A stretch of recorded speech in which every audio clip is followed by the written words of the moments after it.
ನಮಸ್ಕಾರ ವೀಕ್ಷಕರೇ, ಶ್ರೀಗರಿ ವಾರ್ತೆಗರಿಗೆ ಸ್ವಾಗತ. ನಾನು ನಿಮ್ಮ ಗ್ರಹೇಶ್ವರ ಗಾರ್ಡಿಗೇಂದ್ರ.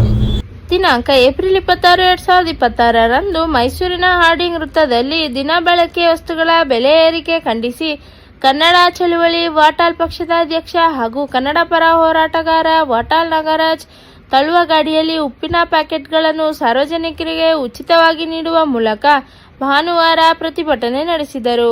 ಇದೇ ಸಂದರ್ಭದಲ್ಲಿ ಪಾರ್ಥಸಾರಥಿ, ಶಿವಶಂಕರ್, ಮೂಗೂರು ನಂಜುಂಡಸ್ವಾಮಿ ಹಾಗೂ ಕನ್ನಡ ಹೋರಾಟಗಾರರು ಉಪಸ್ಥಿತರಿದ್ದರು.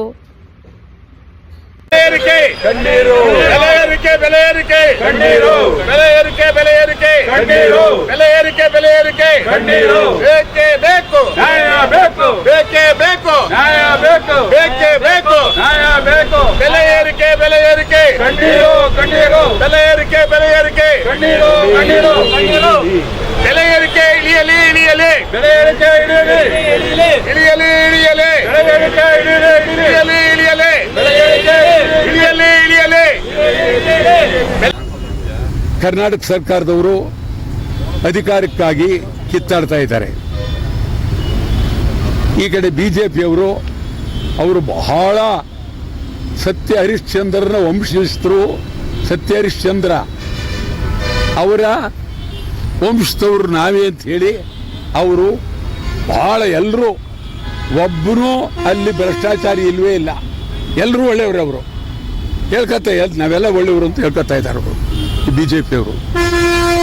JDS ಬಿಡಿ, ಇವರು ಯಾರು ಇಲ್ಲ, ನಮ್ಮ ಮನೆ ಪಕ್ಕದಲ್ಲಿ ಹರಿಶ್ಚಂದ್ರನಿಗೆ ನಾವೇ ಬಾಡಿಗೆ ಕೊಟ್ಟಿದ್ದು ಅಂತ ಹೇಳ್ತಾರೋ. ಮೊನ್ನೆನ JDSನವರು ಹರಿಶ್ಚಂದ್ರನಿಗೆ, ಮಹಾಮಹಿಮನಾದಂಥ ಹರಿಶ್ಚಂದ್ರನಿಗೆ ದೇವೇಗೌಡರ ಮನೆ ಪಕ್ಕವೇ ನಾವು ಬಾಡಿಗೆ ಕೊಟ್ಟಿದ್ದೀವಿ ಅಂತಾರೆ. ಆಯಿತಾ? ಇದು ಹುಡುಗಾಟ, ಇದು ಬಹಳ ನಾನು ಎಲ್ಲೂ ನೋಡಿರಲ್ಲಪ್ಪ ಈ ಥರ. ಆಮೇಲೆ ಆ ಯಡಿಯೂರಪ್ಪ 9ನೇ ತಾರೀಕು ಅಯ್ಯೋ ಅದೇನೇನೋ ಲೆಕ್ಕಾಚಾರದಲ್ಲಿ ಹಾಕೊಂಡಿದ್ದಾರೆ. ಅದಕ್ಕೆ 9-10 ಇರಬೇಕು. ಅದು ಇವತ್ತೇ ಶುರು ಮಾಡ್ಕೊಂಡ್ಬಿಟ್ಟಿದ್ದಾರೆ ಅವರು. ಅಲ್ಲಿ ಗುದ್ಲಿ ಹೊಡೆಯಕ್ಕೆ ಶುರು ಮಾಡಿ ಎಲ್ಲ ಕಡೆಯಿಂದ ಜನ ಕರೆಸಿ, ಮಹಾಪುಣ್ಯಾತ್ಮ, ಈ ರಾಜ್ಯಕ್ಕೆ ನೀವು ಮಾಡಿರೋದು ಬಹಳ ಅಪಾರ ಸೇವೆ ಅಂತೇಳಿ, ನೋಡು ಹೋಗತ್ತೀವಿ ಅಪಾರವಾದ ಸೇವೆ ಮಾಡಿರೋದು ಅಂತ ಹೇಳಿ ಅವ್ರಿಗೇನೋ ಸಮಾರಂಭ ಮಾಡೋಕ್ಕೆ ಹೊರಟಿದ್ದಾರೆ. ಅದು ಏನೇನು ಮಾಡ್ತಾರೋ ಗೊತ್ತಿಲ್ಲ. ಅವರು ಎಲ್ಲ ಬರಿಬೇಕು, ಅವ್ರಿಗೇನಾದ್ರು ಸಮಾರಂಭ ಆದಮೇಲೆ ಅವ್ರಿಗೆ ಒಂದು ಇದು ಅರ್ಪಣೆ ಮಾಡ್ತಾರೆ. ಏನು ಅಂತಂದರೆ ಭಿನ್ನವತ್ತಳೆ. ಆ ಭಿನ್ನವತ್ತಳೆಯಲ್ಲಿ ಯಡಿಯೂರಪ್ಪನವ್ರದ್ದು ಜೈಲಿಗೆ ಹೋದದ್ದು ಇರಬೇಕು ಕ್ಲೀನಾಗೆ. ಯಾವಾಗ ಜೈಲಿಗೆ ಹೋದ್ರು, ಯಾಕೆ ಹೋದ್ರು, ಯಾತಕ್ಕೆ ಹೋದ್ರು ಅಂತ ಇರಬೇಕು. ಆಮೇಲೆ ಶಾಸನಸಭೆಯಲ್ಲಿ ಶಾಸಕರನ್ನೆಲ್ಲ ಖರೀದಿ ಮಾಡಿ ಪ್ರಜಾತಂತ್ರ ವ್ಯವಸ್ಥೆಯನ್ನೇ ನಾಶ ಮಾಡಿದ್ದು ಅದೂ ಇರಬೇಕು. ಸತ್ಯವಾಗಿ ಅವ್ರಿಗೆ ಸತ್ಯ ಅಂತ ಗೊತ್ತಿದ್ರೆ, ಪ್ರಾಮಾಣಿಕತೆ ಅಂತ ಗೊತ್ತಿದ್ರೆ ಅವರು ಸತ್ಯ ಹೇಳಬೇಕು. ನಮ್ಮ ಅಪ್ರಾಣು ಸತ್ಯ ಹೇಳಲ್ಲ, ಅವರು ಬರೀ ಸುಳ್ಳು ಹೇಳ್ತಾರೆ. ಭಾರಿ ಅವರು ಅಗಾಧವಾಗಿ ಈ ರಾಜ್ಯದ ಪ್ರಜಾತಂತ್ರ ವ್ಯವಸ್ಥೆ ನಾಶ ಆಗಿರದೆ ಅಲ್ಲಿಂದ ಶುರುವಾಯಿತು. ಎಲ್ಲ ಶಾಸಕರುಗಳನ್ನೆಲ್ಲ ಕೊಂಡುಕೊಂಡು ಅವ್ರಿಗೆಲ್ಲ ದುಡ್ಡು ಕೊಟ್ಟು ಅವ್ರನ್ನ ಲಂಚ್ ಕೋರ್ ಮಾಡಿ ಪ್ರಜಾತಂತ್ರ ವ್ಯವಸ್ಥೆ ಹಾಳು ಮಾಡಿ, ಶಾಸನಸಭೆ ಹಾಳು ಮಾಡಿ ಇವತ್ತು ಅವರಿಗೆ ಕೊಡ್ತಾ ಇದ್ದಾರೆ. ಬಸವಣ್ಣವ್ರು ಏನು ಹೇಳ್ತಾರಂದರೆ, ಉಳ್ಳವರು ಶಿವಾಲಯವ ಮಾಡುವರು, ಉಳ್ಳವರು ಶಿವಾಲಯವನ್ನು ಮಾಡುವರು, ಬಡವ ನಾನೇನು ಮಾಡಲಯ್ಯ. ಆದ್ದರಿಂದ ಸಿಕ್ಕಾಪಟ್ಟೆ ದುಡ್ಡಿದೆ. ಮಗ ಆ ಕಾಲದಲ್ಲಿ ಅವರು ಮುಖ್ಯಮಂತ್ರಿ ಇದ್ದಾಗ ಅವರೇ ಖಜಾನೆಯಲ್ಲಿದ್ದವರು. ಅದರಿಂದ ಅವರು ಮಾಡ್ತಾ ಇದ್ದಾರೆ. ನಾವೇನು ಮಾಡೋಂಗಿಲ್ಲ, ಏನು ಮಾತಾಡೋಂಗಿಲ್ಲ. ಆಯಿತಾ? ಮಾಡಲಿ, ಅವ್ರಿಗೆ ಹಣ ಇದೆ, ಇದಿದೆ, ಮಾಡಲಿ. ಅದು ಮುಂದಿನ ದಿನಗಳಲ್ಲಿ ಗೊತ್ತಾಗುತ್ತೆ. ಅದು ಯಾಕೆ ಹೇಳ್ತೇನೆ ಮಾತು ಅಂದರೆ, ಬೆಲೆ ಏರಿಕೆ, ಸಾಯ್ತಾ ಇದ್ದಾರೆ ಜನ, ಕಣ್ಣೀರಿಡ್ತಾ ಇದ್ದಾರೆ. ಒಂದು ಗುಟ್ಕು ನೀರು ಕುಡಿಯೋಕ್ಕಾಗ್ತಾ ಇಲ್ಲ, ಒಂದು ಗುಟ್ಕು ಕಾಫಿ ಕುಡಿಯೋಕ್ಕಾಗ್ತಾ ಇಲ್ಲ. ಏನು ಇವ್ರದ್ದು ದರಿದ್ರ ವ್ಯವಸ್ಥೆ? ಒಂದು ಕಡೆ ಯಡಿಯೂರಪ್ಪಂದು, ಒಂದು ಕಡೆ ಕಾಂಗ್ರೆಸ್ನವ್ರದ್ದು, ಒಂದು ಕಡೆ ಶಿವಕುಮಾರ್ ಅವ್ರದ್ದು, ಒಂದು ಕಡೆ ಕುಮಾರಸ್ವಾಮಿ ಅವ್ರದ್ದು, ಒಂದ್ ಕಡೆ ಇವರು ಸಿದ್ದರಾಮಯ್ಯನವ್ರು ಭದ್ರವಾಗಿದ್ದು ಏನಾದ್ರು ಮಾಡಿ ಅಂತಂದ್ರೆ ಅವ್ರು ಅದನ್ನೂ ಮಾಡ್ತಾ ಇಲ್ಲ. ಒಳ್ಳೆ ಪರಿಸ್ಥಿತಿ, ಕರ್ನಾಟಕ ರಾಜ್ಯದ ಪರಿಸ್ಥಿತಿ ಡೋಲಾಯಮಾನವಾಗಿ ಹೋಗಿದೆ.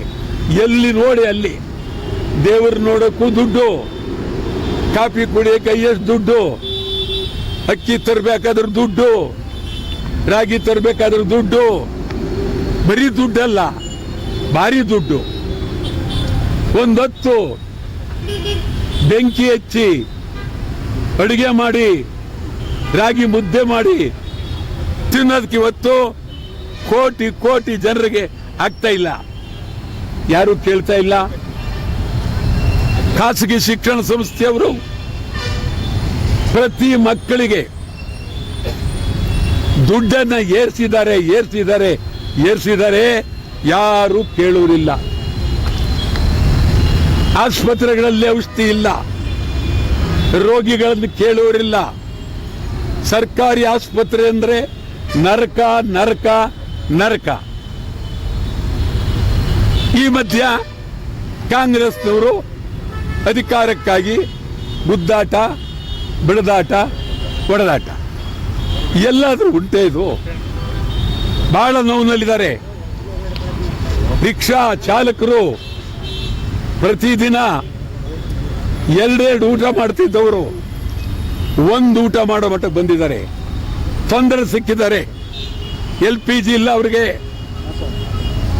ಸಿಲಿಂಡರ್ ಇಲ್ಲ, ನಮಗೆ ಗ್ಯಾಸ್ ಇಲ್ಲ, ಗೋಳು ಗೋಳು ಗೋಳು. ಈ ಹಂತದಲ್ಲಿ ನಾವು ಉಪ್ಪು ಇದು ಬಹಳ ಬಡವರ ವಸ್ತು, ಒಂದು ರೀತಿ ಎಲ್ಲರಿಗೂ ಅಷ್ಟೇ. ಆದರೆ ಮಹಾತ್ಮ ಗಾಂಧೀಜಿಯವರು ಮಾಡಿದ್ರು, ಬಹಳ ಅದ್ಭುತವಾಗಿ ಸತ್ಯಾಗ್ರಹ ಮಾಡಿದ್ರು. ನಾವು ಇವತ್ತು ಬಡತನದ ಬೇಗೆಯನ್ನ, ಈ ಭ್ರಷ್ಟಾಚಾರದ ಬೇಗೆಯನ್ನ ನಾವು ತೋರಿಸೋದಕ್ಕೋಸ್ಕರ ಕನ್ನಡ ಚಳವಳಿ ವಾಟ ಪಕ್ಷ ಉಪ್ಪನ್ನ ಉಚಿತವಾಗಿ ಮಾರುವ ಮೂಲಕ ಇಡೀ ಪ್ರಪಂಚಕ್ಕೆ, ಬಡತನ ಬರೀ ನಮ್ಮಲ್ಲಿ ಒಂದೇ ಅಲ್ಲ, ಕರ್ನಾಟಕ ಇಂಡಿಯಾ ದೇಶ ಒಂದೇ ಅಲ್ಲ, ಇಡೀ ಪ್ರಪಂಚದಲ್ಲೇ ಇದೆ ಬಡತನ. ಕೆಲವು ದೇಶದಲ್ಲಿ ಆಹಾರ ಸಿಕ್ಕದೆ ಪ್ರಾಣಿಗಳು, ಆನೆಗಳನ್ನು ಕೊಂದು ತಿಂತಾ ಇದ್ದಾರೆ. ಕೆಲವು ದೇಶದಲ್ಲಿ ಅಮೆರಿಕ, ಇಸ್ರೇಲ್, ಇರಾನ್ ಇವರು ಜೋಕ್ ಮಾಡಿಕೊಂಡು ಸುಮಾರು ಲೆಕ್ಕವಿಲ್ಲದಷ್ಟ ಕೋಟಿ ಹಣವನ್ನು ಖರ್ಚು ಮಾಡಿ ಇವರು 3 ದೇಶದಲ್ಲ ಇರ್ತಕ್ಕಂಥದ್ದು. ನಮಗೂ ನೋವಾಗಿದೆ. ಇವರಿಂದ, ಅಮೆರಿಕದಿಂದ, ಇಸ್ರೇಲ್ನಿಂದ, ಈ ನಮ್ಮ ಇರಾನ್ನಿಂದ ನಮಗೆ ನೋವಾಗಿದೆ. ಇದು ನಮ್ಮೊಬ್ಬರೇ ಅಲ್ಲ, ಇಡೀ ದೇಶದ ಜನರಿಗೆ ಇದು ಬಹಳ ನೋವಾಗಿದೆ. ಕರ್ನಾಟಕ ಸರ್ಕಾರ, ಸಿದ್ದರಾಮಯ್ಯನವರೇ, ನೀವು ಕೂಡಲೇ ಅಕ್ಕಿ ಕೊಟ್ಟರೆ ಆಗೋದಿಲ್ಲ. ಮೆಣಸಿನಕಾಯಿ ಏನು, ಬೆಳ್ಳುಳ್ಳಿ ಎಲ್ಲಿ ತಗೋಬೇಕು, ಈರುಳ್ಳಿ ಎಲ್ಲಿ ತಗೊಳ್ಬೇಕು, ಹಾಲು ಎಲ್ಲಿ ತಗೊಳ್ಬೇಕು, ಬಹಳ ಕಷ್ಟದಲ್ಲಿದ್ದೀವಿ. ದುಡ್ಡು ಕೊಟ್ಟು ಸರಿಪಡಿಸೋದಲ್ಲ, ಜನಜೀವನವನ್ನ ಉತ್ತಮಪಡಿಸಬೇಕು, ಯೋಜನೆ ತಯಾರು ಮಾಡಬೇಕು, ಉದ್ಯೋಗ ಕೊಡಬೇಕು. ಇವತ್ತು ಎಷ್ಟು ಜನ ಪರೀಕ್ಷೆಯಲ್ಲಿ ಪಾಸ್ ಮಾಡಿ ಪದವೀಧರರಾಗಿ ಹಳ್ಳಿಗಳಲ್ಲಿ ಸಾವಿರಾರು ಜನ ಪದವೀಧರ ಕೂತಿದ್ದಾರೆ. ಇವತ್ತು ನೀವು 59,000 ಉದ್ಯೋಗ ಕೊಡ್ತೀವಿ ಅಂತ ಹೊರಟಿದ್ದೀರಿ. ಈ 59,000 ಉದ್ಯೋಗ ಕನ್ನಡಿಗರಿಗೆ, ಗ್ರಾಮೀಣ ಪ್ರದೇಶದವರಿಗೆ ಕೊಡಬೇಕು. ಬಡತನ ಹೋಗಲೇಬೇಕು. ಖಾಸಗಿ ಶಿಕ್ಷಣ ಸಂಸ್ಥೆಗಳ ದರ್ಬಾರ್, ಪಾಳ್ಯಗಾರಿಕೆ, ದರೋಡೆ ಹೋಗಲೇಬೇಕು. ಮಕ್ಕಳಿಗೆ ಆಗ್ತಕ್ಕಂಥ ಶಿಕ್ಷಣ ವ್ಯಾಪಾರ ನಿಲ್ಲೇಬೇಕು. ಇದು ಕನ್ನಡ ವಾಟಾಳ್ ಪಕ್ಷ ಇವತ್ತು ತಮ್ಮ ಮೂಲಕ ಇಡೀ ರಾಜ್ಯಕ್ಕೆ ಸಂದೇಶವನ್ನು ಕೊಡ್ತಾ ಇದ್ದೀವಿ. ಎಲ್ಲರೂ ರಾಜ್ಯದ ಬೆಲೆ ಏರಿಕೆ ವಿರುದ್ಧ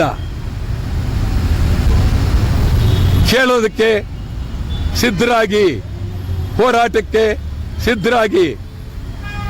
ಬೆಲೆ ಏರಿಕೆ ಒಂದೇ ಅಲ್ಲ, ನೂರಾರು ಬೇಡಿಕೆಗಳು. ಯಾವುದು ಹೇಳಬೇಕು, ಯಾವುದು ಬಿಡಬೇಕು? ನೂರಾರು ಬೇಡಿಕೆಗಳು. ಉತ್ತರ ಕರ್ನಾಟಕ ಅಭಿವೃದ್ಧಿ, ಹೈದರಾಬಾದ್ ಅಭಿವೃದ್ಧಿ, ಕರ್ನಾಟಕದ ಅಭಿವೃದ್ಧಿ. ನಿಮಗೆ ಹೇಳೋದಾದ್ರೆ ಮೈಸೂರೇ ಅಭಿವೃದ್ಧಿ ಆಗಲಿಲ್ಲ. ಮೈಸೂರೇ ಅದ್ಭುತವಾಗಿ ಅಭಿವೃದ್ಧಿ ಆಗಬೇಕಾಗಿತ್ತು. ಮೈಸೂರಿಗೆ ಪ್ರವಾಸಿಗರಿಂದ ಬರುವ ಹಣ ಇಡೀ ರಾಜ್ಯದ ಆಯವೇ ಆಗಬೇಕಾಗಿತ್ತು. ಮೈಸೂರಿನಷ್ಟು ಅಂದವಾಗಿ, ಚಂದವಾಗಿ, ಸುಂದರವಾಗಿ ಇಡೀ ಪ್ರಪಂಚವೇ ಮೈಸೂರಿಗೆ ಬಿದ್ದು ಬಿದ್ದು ಬರಬೇಕಾಗಿತ್ತು. ಆ ಕೆಲಸ ಮಾಡಲಿಲ್ಲ. ಇದಕ್ಕೆ ಈ ಒಂದು ರಾಜ್ಯ ಸರ್ಕಾರ, ಇಂದಿನ ಸರ್ಕಾರಗಳು ಎಲ್ಲವೂ ಇದಕ್ಕೆ ಹೊಣೆಯಾಗಿರ್ತವೆ. ಆದ್ದರಿಂದ ಇವತ್ತು ಉಪ್ಪನ್ನು ಮಾರುವ ಮೂಲಕ ತೀವ್ರವಾಗಿ ಹೋರಾಟವನ್ನ ಮಾಡ್ತೇವೆ. ಮಠ ಮಂತ್ರ ಮಾಡಿಸೋಕ್ಕೆ ಯಾವ ಮಂತ್ರಗಾರರು ಇಲ್ಲ ಕರ್ನಾಟಕದಲ್ಲಿ. ಸಿದ್ದರಾಮಯ್ಯ ಆ ವಿಚಾರದಲ್ಲಿ ಯಾರು ಮಂತ್ರ ಮಾಯ ಮಾಡಿಸ್ತಾರೆ ಅದೆಲ್ಲ ಬಹಳ ಬುದ್ಧಿವಂತಿಕೆ. ಸಿದ್ದರಾಮಯ್ಯ ನೀವು ತಪ್ಪು ತಿಳ್ಕೊಂಡಿದ್ದೀರಿ. ನೀವು ನೋಡ್ಬೇಕೀಗ ರಸ್ತೆಯಲ್ಲಿ ಹೋಗುವಾಗ ಎಡಬಲನ್ನು ಮಾತಾಡಲ್ಲ, ಆರಾಮಾಗಿ ನಡ್ಕೊಂಡು ಎಳ್ಳಿಲಿ ದೇವ್ರು ನಡೆಸ್ಕೊಂಡು ಹೋಗ್ತಾರಲ್ಲ, ನಡ್ಕೊಂಡು ಹೋಗ್ತಾ ಗೊತ್ತು. ಎಲ್ಲ ಕಿವಿಲಿ ತಲೆಯಲ್ಲಿ ಎಲ್ಲ ಇಟ್ಕೊಂಡು ಎಲ್ಲಿ ಮ್ಯಾಜಿಕ್ ಮಾಡಬೇಕು ಅಲ್ಲಿ ಮ್ಯಾಜಿಕ್ ಮಾಡ್ಬೋದು. ಸಿದ್ದರಾಮಯ್ಯ ಅದು ಸುಲಭ ಅಲ್ಲ, ತೆಗಿಯೋಕ್ಕೂ ಆಗಲ್ಲ. ಇವ್ರು ಯಾರು ಏನು ಹೇಳಲಿ, ಸಿದ್ದರಾಮಯ್ಯವರು ಅಧಿಕಾರ ಪೂರ್ಣ. ಹೌದ್ರಿ, ಸಿದ್ದರಾಮಯ್ಯ ತೆಗೆದು ಏನು ಮಾಡ್ತೀರಿ? ಯಾರು ಸಿದ್ದರಾಮಯ್ಯ ತೆಗೆದು ಸುಮ್ ಹುಡುಗಾಟ ಮಾಡ್ತೀರಿ? ಸಿದ್ದರಾಮಯ್ಯ 28 ಹೌದು, ಮುಂದೇನೂ ಹೌದು. ನನ್ನ ಪ್ರಕಾರ ನನಗೇನು ಸಿದ್ದರಾಮಯ್ಯನವರಿಂದ ನನಗೆ ಯಾವ MLC ಬೇಡ, ಏನೂ ಬೇಡ. ನಾನೇ MLC ಆಗ್ತೀನಿ, ನಾನೇ MLA ಆಗ್ತೀನಿ. ಯಾರ ಕೃಪೆನೂ ನನಗೆ ಬೇಡ. ಆದರೆ ರಾಜ್ಯದಲ್ಲಿ ಒಬ್ಬ ಎಲ್ಲೋ ಒಂದು ಸರ್ಕಾರದಲ್ಲಿ ಇವರು ಮುಖ್ಯಮಂತ್ರಿ ಅನ್ಬೇಕಾದ್ರೆ ಆ ಮನುಷ್ಯನ ಆಯಾ ಅವ ನಡುವೆ ಆ ವ್ಯಕ್ತಿ ಗುಣ ಇದೆಲ್ಲ ಇರಬೇಕು. ಮತ್ತು ಸಿದ್ದರಾಮಯ್ಯನಿಗೆ ನೆನ್ನೆ ಮನೆ ಬಂದಿಲ್ಲ, ಸುಮಾರು ಒಂದು 50 ವರ್ಷದ ಬಾಂಧವ್ಯ ಮತ್ತು ಮಂತ್ರಿಯಾಗಿ ಮತ್ತು ಆಯವ್ಯಯವನ್ನು ಮಂಡಿಸಿ ಈ ರಾಜ್ಯದಲ್ಲಿ ಮುಖ್ಯಮಂತ್ರಿಯಾಗಿ ಬಹಳ ಅನುಭವ ಇದೆ. ನಾನೇನು ಇದನ್ನ ಯಾವುದೇ ಒಂದು ಇದರಲ್ಲಿ ನಾನು ಇವತ್ತೇನು ಹೇಳ್ತಾ ಇಲ್ಲ. ನಾನು ವರ್ಷಗಟ್ಟಲೆಯಿಂದ ಹೇಳ್ತಾ ಇದ್ದೀನಿ. ಕಾಂಗ್ರೆಸ್ನವ್ರಿಗೆ ಬುದ್ಧಿ ಹೇಳ್ತೀನಿ, ಸಿದ್ದರಾಮಯ್ಯನ ಕಳ್ಕೊಂಡ್ರೆ ನೀವೆಲ್ಲ ಪುಡಿ ಹೋಗ್ತೀರಿ, ಯಾರು ಉಳಿಯಲ್ಲ. ಗೊತ್ತಾಯ್ತಾ? ಹುಷಾರ್, ಕಳ್ಕೋಬೇಡಿ. ಸಿದ್ದರಾಮಯ್ಯ 28ವರೆಗೂ ಇರಲಿ, ಆಮೇಲೆ ಆರೋಗ್ಯ ಇದ್ದರೆ ಇನ್ನೂ ಮುಂದೆ ಇರಲಿ, ತಪ್ಪೇನಿಲ್ಲ. ಏನು ಅಪರಾಧ ಆಯ್ತು ರೀ? ಸಿದ್ದರಾಮಯ್ಯ ಇದ್ದರೆ ಏನು ಅಪರಾಧ? ಏನು ವಿಧಾನಸೌಧ ಮಾರ್ಬಿಡ್ತಾರ? ಕಬ್ಬನ್ ಪಾರ್ಕ್ ಮಾರ್ಬಿಡ್ತಾರ? ಮೈಸೂರು ಮಾರ್ಬಿಡು, ಇರಲಿ ಬಿಟ್ರಿ. ಯಾಕೆ ನೀವು ದ್ವೇಷ ಮಾಡೋದು? ಯಾರು ನೀವೇನು ಹೇಳಿ, ಸಿದ್ದರಾಮಯ್ಯ ಇರ್ಬೇಕು. ಸಿದ್ದರಾಮಯ್ಯ ತೆಗೆದ್ರೆ ಕ್ರಾಂತಿ ಆಗುತ್ತೆ. ಹುಷಾರ್, ಎಚ್ಚರ. CET ಪರೀಕ್ಷೆಯಲ್ಲಿ ಸಿದ್ದರಾಮಯ್ಯನವ್ರನ್ನ ಪಾಪ ನೀವು ಮನೆಗೆ ಕಳಿಸ್ಬೋದು, ಬಟ್ ಅವ್ರ ಸೇವೆನ ನೀವು ಪರಿಗಣಿಸಲ್ವಾ? ಹೋಗ್ಬಿಡಿ ಅಂತ ಹೇಳ್ಬಿಡ್ತೀರಿ ನೀವು. ಇರಲಿ, 28ಕ್ಕೂ ಇರಲಿ, ಮುಂದೇನು ಇರಲಿ. ನನಗೇನು ಸೀಟ್ ಕೊಡೋದು ಬೇಡ, ಏನು ನಾವು ಕೇಳಲ್ಲ. ಆದರೆ ನಾನು ಸುಮಾರು 1967 ಮೊದಲನೇ ಶಾಸನಸಭೆಯ ಮೆಂಬರ್. ನೀವು ಯಾರು ಹುಟ್ಟಿರಲಿಲ್ಲ 67ರಲ್ಲಿ. ನಾನು ಅಲ್ಲಿಂದ ಇಲ್ಲಿವರೆಗೂ ನೋಡ್ಕೊಂಬಂದಿದ್ದೀನಿ. ಯಾರೂ ಸಿಗ್ತಾ ಇಲ್ಲ. ಈಗ ಇರೋದ್ರಲ್ಲಿ ಸಿದ್ದರಾಮಯ್ಯನೂ ಏನು ಭಾರಿ ಅಂತ ಹೇಳಲ್ಲ, ಇರೋದ್ರಲ್ಲಿ ತೀರಾ ನಮಗೆ ಪಾಯಸ ಸಿಗದಿದ್ರೂ ಕಡಲೆಕಾಯಿ ಸಿಗುತ್ತಲ್ಲ, ಅದಕ್ಕೋಸ್ಕರ ಸಿದ್ದರಾಮಯ್ಯ ಇರಲಿ. ಇನ್ನೇನು ನಮಗೇನು ಸಿದ್ದರಾಮಯ್ಯ ನನ್ನ ಕರೆದ್ಬಿಟ್ಟು ಏನು ಅವ್ರು ನಿಮ್ಗೆ ಹೇಳೋದಾದರೆ ನನಗೆ ಪ್ರಶಸ್ತಿ ಒಂದು ಕಮಿಟಿ ಪಾಟೀಲ್ ಕಮಿಟಿ ಕೊಡಬೇಕು ಇವ್ರಿಗೆ, ಸಂಗೊಳ್ಳಿ ರಾಯಣ್ಣ ಪ್ರಶಸ್ತಿ ಅಂತೇಳಿ ಅದಕ್ಕೆ ಹೇಳಿದ್ರು. ಇಲ್ಲ ನಾನು ತಗೊಳ್ಳಲ್ಲ ಅಂದ್ಬಿಟ್ಟು. ಬೇಕಾಗಿಲ್ಲ ನನಗೆಂತ, ನಮಗೆಲ್ಲ ಪ್ರಶಸ್ತಿ ಬೇಕಾಗಿಲ್ಲ. ನಾವೇ ಈ ರಾಜ್ಯದಲ್ಲಿ ನಮಗೆ ನಾವೇ, ಅದ್ರ ಬಗ್ಗೆ ಬೇರೆ ಪ್ರಶ್ನೆ ಇಲ್ಲ. ಮತ್ತೆ ಮುಂದಿನ ವಾರ್ತೆಗರಿಯಲ್ಲಿ ಭೇಟಿಯಾಗೋಣ. ಶ್ರೀಗರಿ ನಿಮ್ಮ ಮನದಾಳದ ಗರಿ. ನಮಸ್ಕಾರ.